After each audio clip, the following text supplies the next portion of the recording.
Welcome to Sacred Cow Shipyards, where no ship is safe from being called a piece of ship. It occurred to me a little while ago as I was watching a significant chunk of your planet cut down evergreen trees and hang baubles on them, that we have not actually talked about one of humanity's favorite topics here in a very long time. That is to say, balls. Because we all know how much you humies love your balls. And naturally, we avoid the topic because spheres are wholly inferior to the good and proper shape that everything should come in. That is to say, cubes. So in order to keep you humies happy, I suppose we will loop back around and talk about some more balls. Before we get there, though, I should talk about two notable humies who were involved in the particular graphical representation of the particular ball that we're about to talk about. First up, we're actually going to talk about the man who your planet refers to as the prophet of the space age. In fact, one of his books was actually used by Wernher von Braun to convince President Kennedy that y'all could get humies to the moon. The term hadn't been invented yet simply because social media wasn't around yet, but he is unquestionably one of the first and absolutely the biggest science influencer in the history of humanity. And of course, I am talking about Sir Arthur Charles Clarke. Yes, he did actually get a knighthood. How cool is that? And naturally, that knighthood was in recognition of his services to literature, because in addition to being a television host, an undersea explorer, an inventor, a futurist, a science writer, he was also a science fiction writer. The man was pretty much a Renaissance man, let's be honest here. The man single-handedly predicted telecommunication satellites, specifically in a geosynchronous orbit, which is occasionally referred to as a Clarke orbit in honor of him. He predicted what ended up being a not very far-off explanation of what would become your World Wide Web system, including how very pervasive it is on your planet now, thanks to your cell phones and wireless internet.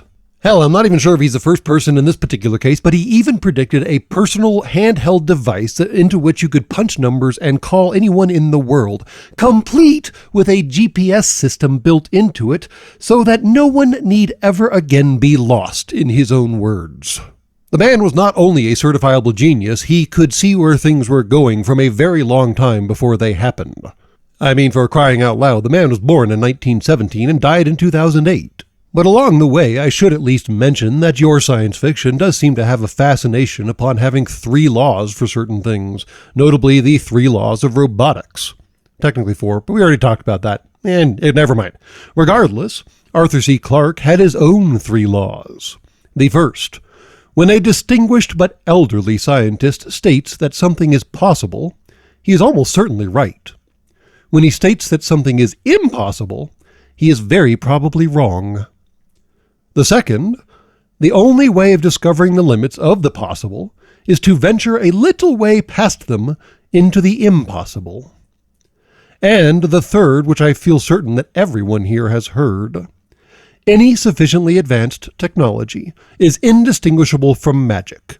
And yes, that particular law causes no manner of processor ache at the shipyards, what with so many of your science fiction shows and universes really treading that line very carefully. Now, along that 90-year journey of Clarke's on your planet, and among all of the other amazing things that he accomplished, one of his more notable things that made him forever remembered in the entirety of American public, not just people who were interested in science, was sitting down in Trader Vic's on 22nd of April 1964 with a certain individual by the name of Stanley Kubrick. Now, charitably, Stanley Kubrick was insane. Absolutely a genius at the same time, but those two characters do seem to run together in your species. Clarke was a genius without the resulting insanity, so maybe not the best example. But regardless, Stanley Kubrick is probably one of the most important movie producers, directors, whatever they're called in your planet, in your history. Turns out that arts and insanity have a weird congruence as well, but that seems a little more natural. For those not familiar with his work, you should really go watch some more movies. For those who are, you'll understand what I'm talking about. He had a very particular style, a way of doing things, a way of expressing so much through mostly visual. So a number of his movies, including the one that I'm going to eventually get around to at some point talking about here sometime soon, involve very little dialogue. It was all staging and facial expressions and music. In fact, he was so particular about the facial expressions and acting that he wanted from his actors that he is known for being still one of the people who forced actors to do the most number of takes ever. There's reports of him making Jack Nicholson do over 50 takes just to finally get that little expression in his face that Stanley Kubrick wanted.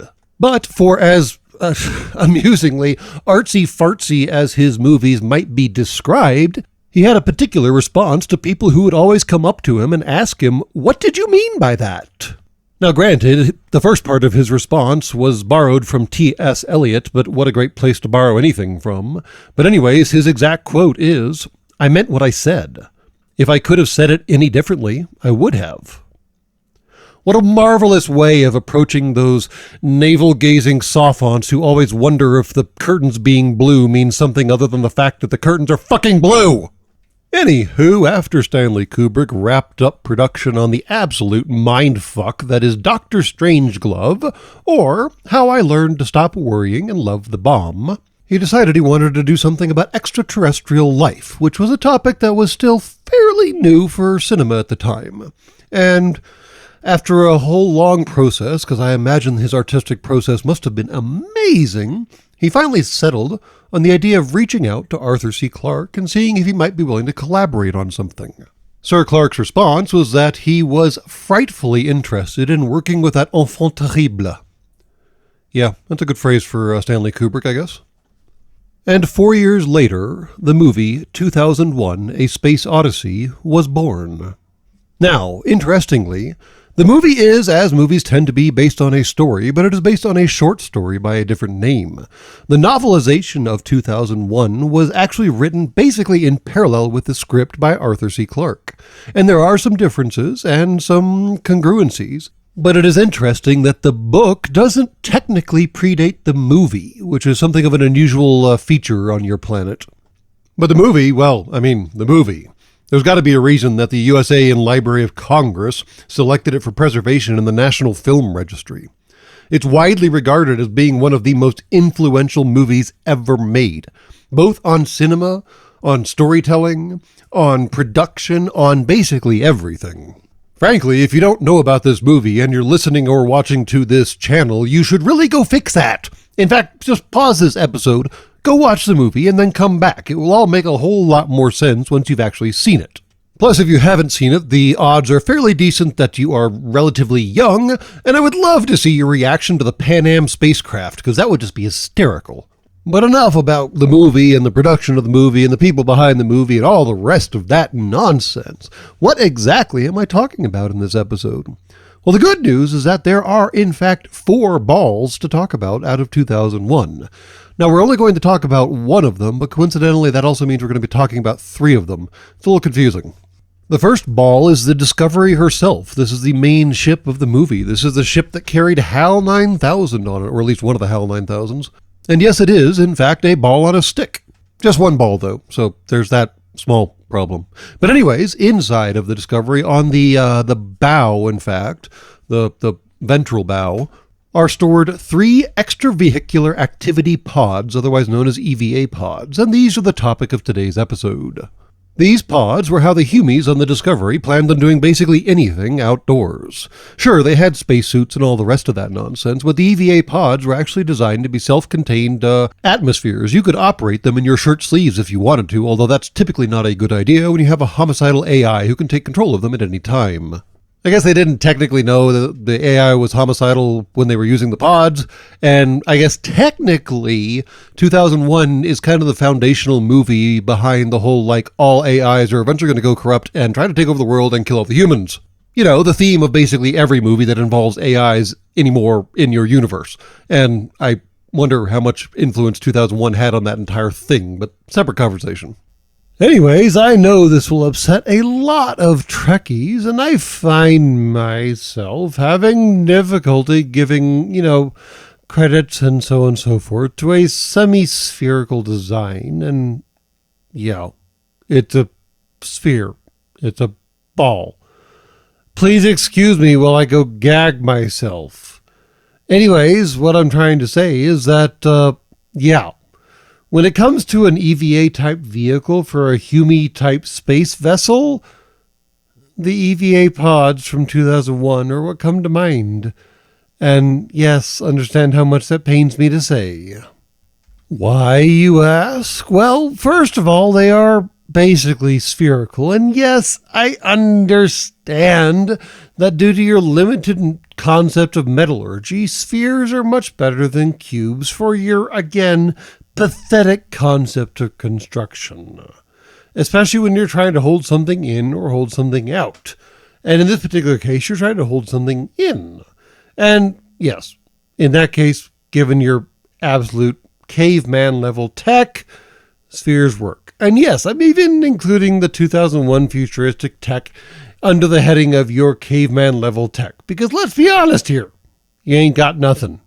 But tech level, I suppose, in this context is irrelevant. Let's talk about the gross details. For example, the EVA pod from 2001 is most notable, perhaps, by having 2 clusters of maneuvering thrusters on the port and starboard sides of the pod.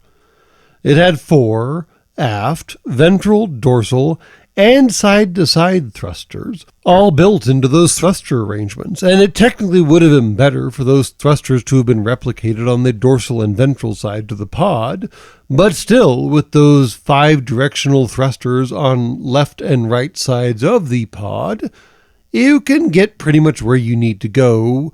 It might take some additional movements or motions that wouldn't be necessary otherwise, if you had 4 thruster arrays as opposed to simply the 2 thruster arrays, but still, just with the 2, you can do what needs to be done. Now, I do believe there was a massive thruster on the ventral side of the pod. I think you only saw it once in the movie. It has been a very long time since I've seen this movie, and we all know how, problematic my memory banks are, but suffice to say that for the average intended use of these pods, the main thruster assembly on the ventral side of the pod, if it existed at all, isn't really relevant.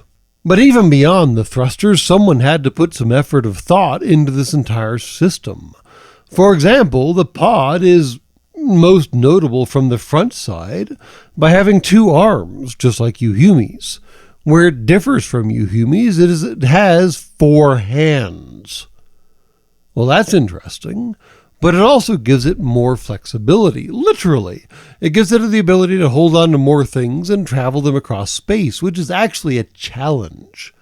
Your astronauts make a point of tethering every single tool they have to their bodies just so they don't lose them. In fact, it made the headlines just a few weeks or months ago when some collection of astronauts accidentally released an entire toolbox into a degrading orbit. Yeah, it'll eventually burn up, and yeah, that cost NASA a butt-ton of money, and yeah, that totally put a whole lot of satellite operators' posteriors into a pucker mode because it's not really clear where that box of tools was going. I mean, it was pretty clear after the first 30 minutes to an hour, because NASA went out of their way to track it and figure out where the hell it was going. But still, don't let stuff go. In space, it just keeps going. So naturally, the 2001 EVA pods had more hands than you do, because I guess occasionally you have belt and you have pockets and stuff you can shove things in. Well, the EVA pod doesn't have that. It's got 4 hands. It can carry what it needs to. It's fine. But beyond that, one interesting aspect of the forward face of the EVA pod itself is that depending on the particular model, and again, there are only 3 of them, and it's unclear whether this was like different models or just a mix-up in production, but at least one of the models has a forward-facing camera, and at least one of the models has a forward-facing HAL 9000 eyeball. Again, not clear whether someone dropped the ball on the production of the actual set pieces or whether they were actually meant to be separate vehicles. But on the one hand, if you didn't know that it was a homicidal robot AI thing, having HAL 9000 along for the ride might be beneficial. On the other hand, if you did know that, well, I'd just take the body cam thing and leave it at that. But, foreshadowing and all that. Now, the really interesting thing about the EVA pods from 2001 is how the Humies get into them. Because after all, they're a sphere. And the best way to keep pressure inside against a vacuum is to have the mechanical aspect of the door hold the pressure in, which is exactly what they did. It's bizarre how good this door is. The door is a section of the stern of the pod, and instead of opening out like you would expect it to, it rotates off to the side inside the pod. The door itself actually stays inside of the pod, so when it closes, it just rotates back into the closing point and just pushes out. And then the atmosphere inside of the pod, because again, these are self-contained breathing apparati, only much bigger than the self-contained breathing apparati on your planet, the atmosphere will push the door against the seal and keep it sealed. This is actually one of the things that Stanley Kubrick was noted for in terms of 2001, his realistic way of portraying space travel, because of course it was meant to be in the future at the time. In fact, it was meant to be how you could get through space in 2001 by your calendar. What year is it now? Y'all are really behind the curve, aren't you? You should work on that. But regardless, the pod was amazingly, amusingly self-contained. But wait, it gets better. The hatch on the pod actually contains 10 separate explosive bolts. Why, do you ask? Because, well, what happens if the pod loses power?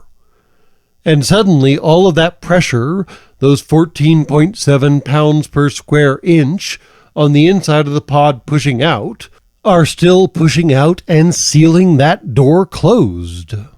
And just to be clear, and just to dispel a myth, yes, your International Space Station does in fact operate at 14.7 psi, or 101.3 kilopascals.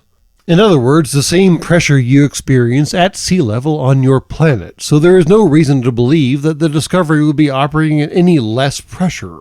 It is the pressure that you are most comfortable at, after all.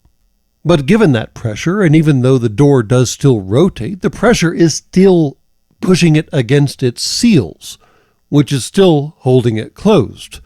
So how do you egress the vehicle when it loses power? Well, 10 explosive bolts. I mean, it's a simple enough solution, and it basically just involves making a smaller hatch in the larger hatch, only this smaller hatch goes out, like forcefully. Again, explosive bolts. And for those of y'all who don't know, explosive bolts are, pretty much exactly what they sound like. They're bolts that work like normal bolts, until the little electrical wire that connects into them, provides electricity, and then the explosive core inside of them goes pop and makes them not work like bolts anymore. In fact, they operate kind of like the opposite of bolts once you apply electricity to them. They make things go separate instead of together. Yeah, that's pretty much explosive bolts. But this honestly, again, makes a certain degree of sense since the pod was, again, designed to be operated in shirt sleeves. Once again, if you lost power, you wouldn't necessarily lose pressure, so how do you get out? Now, hopefully, again, you're not in shirt sleeves while you're operating. Hopefully you're in something approximating a spacesuit, and you just have to throw your helmet on, and then suddenly an actual full spacesuit. So when you blow those explosive bolts, you're not suddenly in vacuum, absolutely reevaluating your life choices. Fine. Enough about the hatch. What else am I going to talk about? Well, I do have some number of complaints about the interior of the actual pod. It is large enough for 2 Humies to fit in, but it is only really meant to be operated by 1. My real complaint comes by way of the interface. There are 3 display panels on the pilot's right and 6 display panels on the pilot's left. Not so bad so far.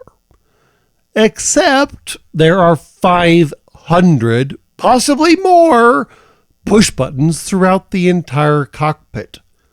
500 push buttons. Seriously? I mean, yes, I am fully aware of the state of the aircraft, much less the spacecraft interface system that you were using at the time this movie came out. I get that, except this movie was supposed to be futuristic. It was supposed to be at some point, well, in the future, like I said, where you didn't have to necessarily use that kind of thing. And yes, I am fully aware of my proponency of physical buttons. I do love me some clicky, switchies. But 500 of them? That's a bit much. Especially for your woefully inadequate squishy brains. And mind you that those 500 switches are in addition to the 2 3-axis hand controllers for pod, attitude, and velocity control, as well as the 2 hand controls for the manipulators on the front of the pod, the Waldos. So he's got 4 different hand controls and 500 buttons. Yeah, tell me how well that's going to work. But speaking of buttons and interfaces and spacesuits and all the rest of that nonsense, do you want to know one of the more interesting aspects of your HUMI space program, especially for the USAians?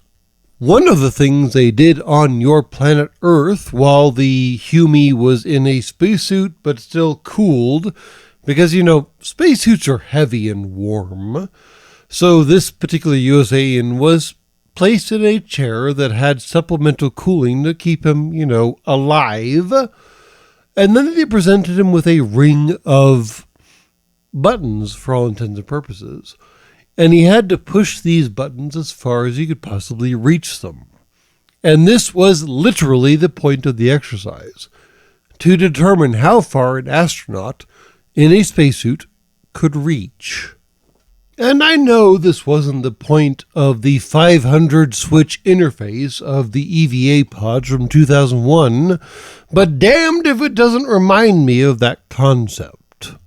And maybe y'all, when you're making science fiction vehicles and vessels that are meant to be manned by humies in spacesuits, should think about that. Or maybe you shouldn't. I mean, what's the cost of me laughing at you, right?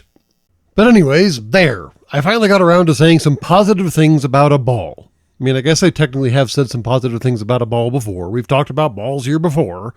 But like I said at the opening, and like I said, it probably upsets Star Trek fans because the worker bee is a very good design that we will eventually get around to. But when it comes to EVA-type utility craft, yeah, the EVA Pod is pretty much what comes to the front of my processors.